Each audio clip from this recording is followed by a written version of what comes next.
Raw Talk is opinion-based, and everyone is encouraged to do their own research. Welcome into the first episode of Raw Talk. I'm Arthur Raw. You might know me from Discussion Combustion. Happy Friday, America. This is going to be a solo project for me that I'm really excited to get started. And on this episode, I want to cover why do anything at all? Why have a purpose in life? And why am I doing this show? It's actually part of my purpose.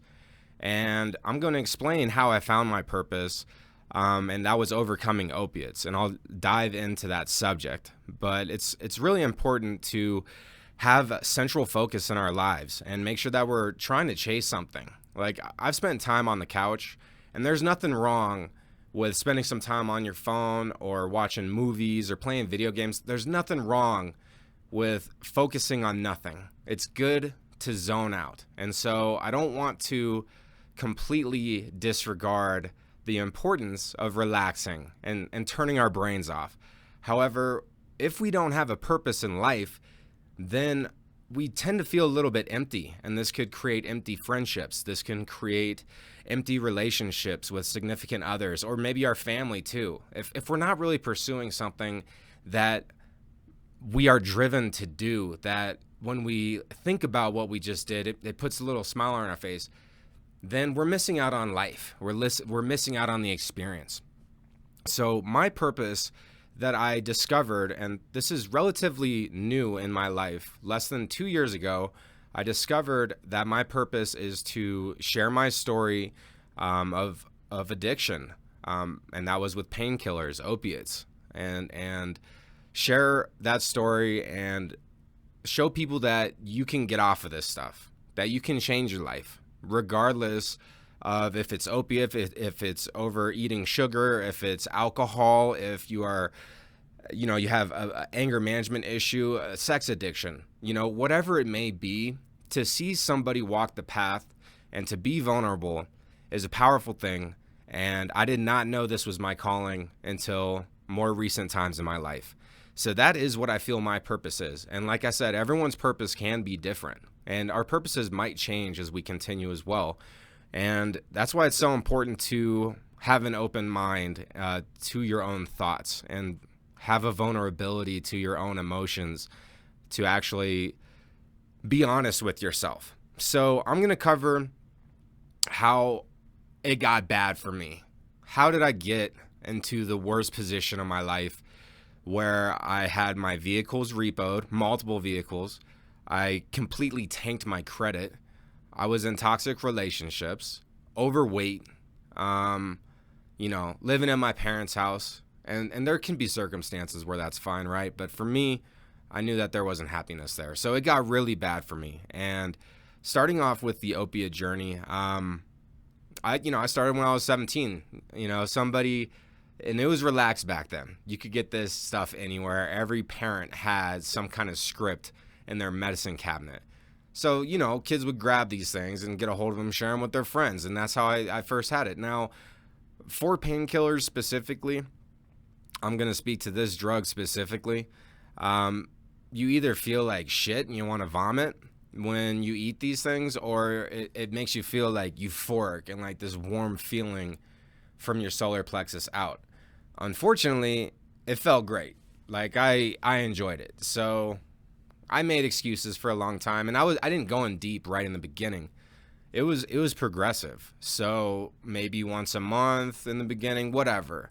But as time went on, I started to chase that feeling more. I wanted to chase that feeling more. And I would make excuses. I was in sales, and I felt like the added emotion that I felt from taking painkillers, I felt like that made me better at sales. So I justified my usage, and I did that for years, a long time. And with that came a dependence to where I didn't feel like I could sell whatever it was without taking this product. I remember I was selling cars was when it was at its very worst, because I would be working to pay for a lot of painkillers, and then I would be taking painkillers to work because it helped me stay motivated. And it was a vicious cycle. And I did that for too long. As I kind of mentioned, I tanked my credit. I had cars repoed, and it was getting really bad. That had been about 17 to 28 right there. And when I turned 28, I was still using opiates. However, that's when I had a critical moment where I admitted that I was an addict. I admitted that this substance was taking control of my life and already had. That was the biggest step. I'm so fortunate to have my friends to talk to during those times, because we all need somebody. We all need somebody to get through this. So if you don't have anybody, get some help, man. Whatever it is, try to find somebody to talk to. But when I was 28, that's when I realized that I was fucking up. Like, I never had money. I would literally overdraft my account just so I could get my fix until my next paycheck. And then, like, I would overdraw like $1,000 every single month. And then my paycheck would hit, and then that would, like, get taken out of the paycheck. But it was a vicious cycle. I could go into details on all that horrible stuff for a really, really long time. However, I do want to do my best to keep these episodes as compact and focused as possible. Once I was 28 and I admitted that I had an issue, that's when I started fighting to do the right thing. And I'll be honest, it took me 5 years after that to actually put it down for good and not want it anymore. Like, I don't even want it anymore. And I'll talk about how I feel about the misconceptions of being an addict in just a little bit. But during that 5 years of trying to get off this, it was just a time filled with disappointment. I knew I was doing the wrong thing. I was still going to get it. I was still, broke. Like, how come I can't go afford a meal if I want to eat, Like, why is it hard like that? Why am I willing to spend $120 on one night getting high when I could use that to feed myself for like a whole week? Still being stupid, but at least I knew I had a problem. So it took 5 years of that type of behavior. I was just disappointing myself, and I knew it at that point. And I was pretty selfish through the whole thing, but I was also disappointing my family. I had lied to loved ones. I'd stolen.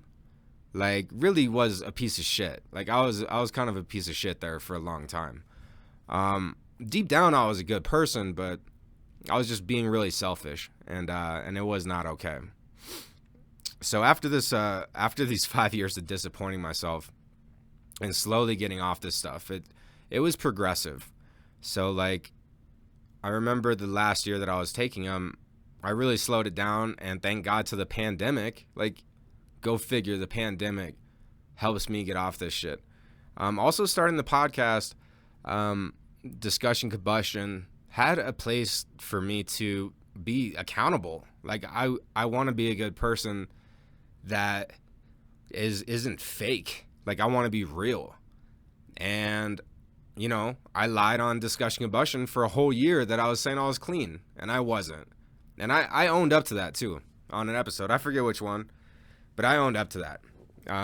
Because everything catches up. Everything will catch up in life, regardless of what it is. If you're doing good things, it's going to catch up in a good way. If you're doing bad things, you're going to pay the fucking price. And that's just the way it goes, man. So after this journey in 2020 of really spacing out my usage, I didn't have withdrawals anymore. And I understand that that's a tough area to be in. It's like the gray. You're stuck in the gray. And you can't see the light in the day. Everything sucks. So you have to get through that. And you have to understand that, like, it just is going to suck for a while. But once you actually decide that you're better off without it, I remember I was having nightmares for months when I was trying to get off this stuff.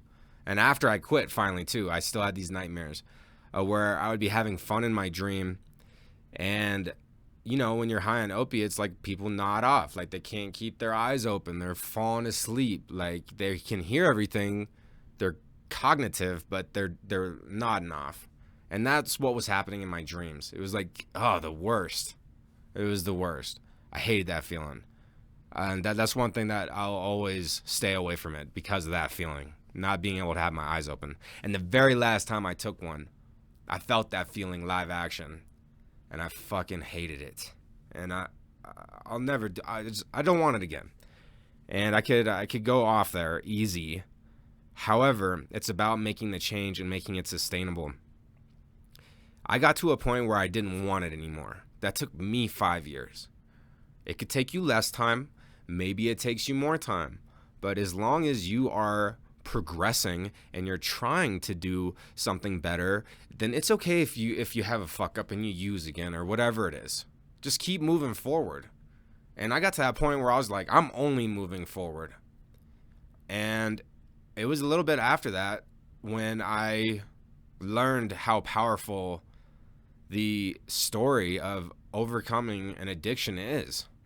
And so Raw Talk is really important for me, because I'm gonna vent here. I'm gonna put it out here, get vulnerable, and show people that it's okay to show our emotions, and also show our strength through difficulties, because life is not easy. So I wanted to open up and really share that part of me, because it really did shape where the rest of my life would go.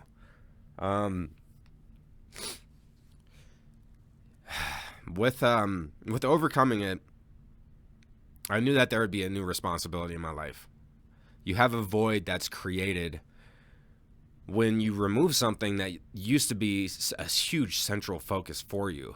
And my void was filled in with mostly positive things, but alcohol did sneak in there. I did start drinking more when I got off opiates. I'll tell another story later about how I started to overcome my overusage of alcohol, but that's not for this episode.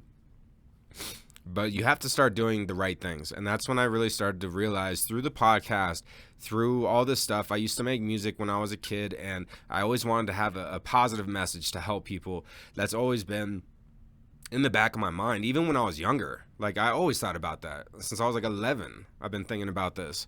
And I got in my own way for a really, really long time. And I don't regret that. I don't even regret that one bit, because it really brought me to where I'm at now. And look, I had some fun times fucking off and getting high too. Like, let's not get it twisted. I'm more mature now. I understand that that's not a way to live life anymore. And that's why I want to have this place to talk about it. So it's so important to find your purpose in life. And thank goodness I finally turned the corner on that, and found my purpose, which is to share the story of addiction and show people that you can overcome it. And I really want to touch on this too. There is a misconception with being an addict that I want to break. And that is that once an addict, always an addict. I say that's bullshit. You could be an addict, and then you can break the cycle. We can break the chain. You don't have to be an addict for the rest of your life because you were in your late teens, your early 20s. Why? That's a misconception. And just because society says it doesn't always mean that it's true. We can make up our own rules to this, okay? No one's doing it for us, all right? Even though I had friends, I had people there to lean on, I had to do it by myself. Like, no one is in your head. No one was in my head. I had to do it. And that can be tough some days. If you're really committed, if you're really about it, then you're going to find out by the way that you challenge yourself and the way that you overcome problems and how you handle the shitty days. Because it's not always going to be good. Even when life is great, it's not always going to be good. You know, there's always going to be hard days. That's how I found my purpose. That's what my purpose is. Everybody's purpose will change as this life continues, and everyone has a different purpose. So we all have a lot of freedom with that, but only you know what really makes you smile, what really gets you going. Like something has to exist that just fills you with life, you know? Like, I know if I ever hear just one thing, like we on Discussion Combustion, we were talking about this stuff, and just one person wrote in like, hey, after listening to this episode, I didn't do cocaine for a whole month. They were like a month sober. I don't know where they're at now, but they were like sober for so long, and like that meant something to me. So I'm doing this as a little bit of selfishness so I can fulfill my purpose. And this first episode, I wanted to focus on the purpose and also hopefully motivate you to find your own if you haven't already, or maybe refocus what your purpose is if cycles have ended and it's time to focus on something new. Because we have a purpose doesn't mean that will always be that purpose, right? It's interesting to think about it like that. I'm going to cover a lot of really fun topics on this show. I'll get into, I got to get into one of relationships, working out, Star Wars, geeky stuff. I go into Marvel. I'm going to have a lot of fun with this. Raw Talk is definitely something that I'm going to continue to do. It's going to come out on a regular cadence, at least one episode a week. And I am so thankful for everyone's support and anyone who is out there that is in the gray, like you can't see the light in the day. You're not the only one. You're not the only one dealing with that, and you got the strength to get through them. No one's gonna do it for you. We got to buckle up, and we have to take off here. I'm gonna be coming back soon next week. Thank you so much for tuning in to the first episode of Raw Talk, and I want to end it with a question. Do you know your purpose? Let's go, baby. I'll be back next week.